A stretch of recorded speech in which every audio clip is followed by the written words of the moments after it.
Well, the House is about to move to a vote to formalize the impeachment inquiry into President Joe Biden. Now, this comes as Hunter Biden defied Congress by ignoring a subpoena this morning before making brief public remarks outside the Capitol. This is what he had to say, in part, prior to, actually, after refusing to show up for his hearing. He said this. Clip number 9, please. Let me state as clearly as I can.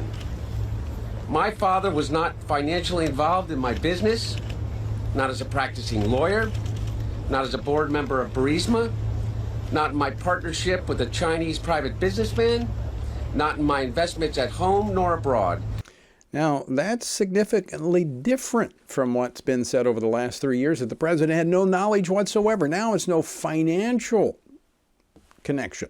Well, joining me now with an update on where things stand is Congressman Bob Good. He serves on the House Budget Committee and the House Committee on Education and Labor. He represents the 5th Congressional District of Virginia, and he was recently elected as chairman of the House Freedom Caucus. Congressman Good, welcome back to the program. Great to be with you once again. Merry Christmas, and thanks for having me. Absolutely, and congratulations to you on your election as chairman of the House Freedom Caucus. Well, thank you. I appreciate that.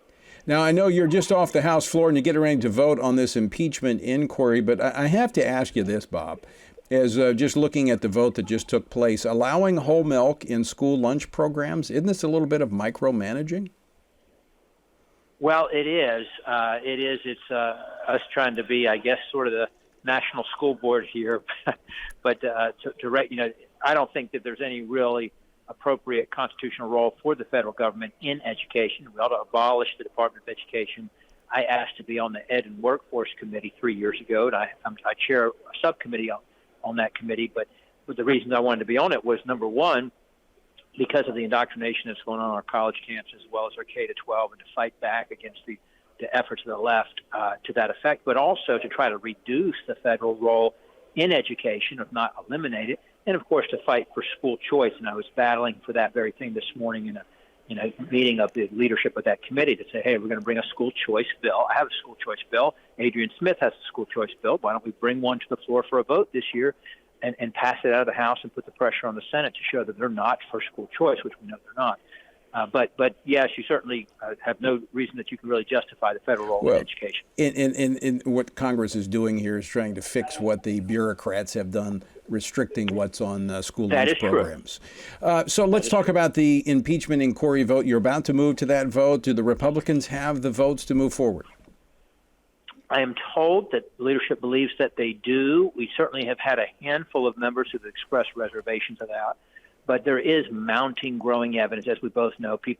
Media members on the left or the Democrats, they like to say, oh, there's no evidence pointing to the president. But as we know, text messages, emails, audio recordings, photos of him, president meeting with Hunter's business partners, travel records, travel logs, visit records.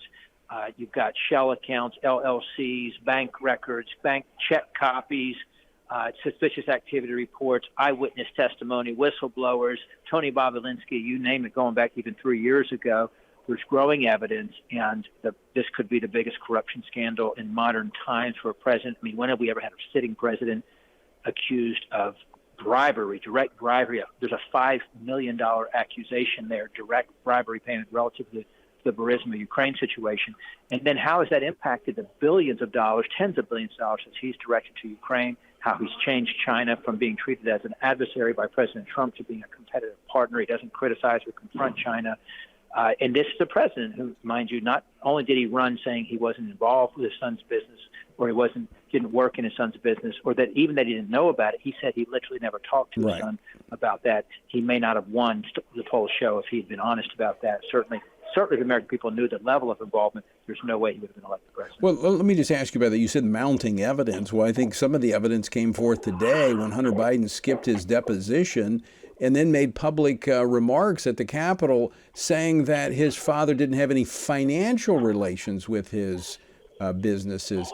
That's different than what we've heard in the past. That's exactly right. I think there is evidence that he did have financial relations because of the check copies that were cut. where he's got these, $200,000 loan. How does someone who worked in government all of his life make a $200,000 loan to a family member? And how did that, or why did that coincidentally happen right after the family member got money from a foreign entity in the same amount that was paid out to the president? And of course, we know he's the big guy, the 10% for the big guy. That's evidence in and of itself. Right. The text message saying, hey, I'm sitting here with this guy, the shakedown. I'm sitting with my father, and he wants to know why the money hasn't come through. That's evidence.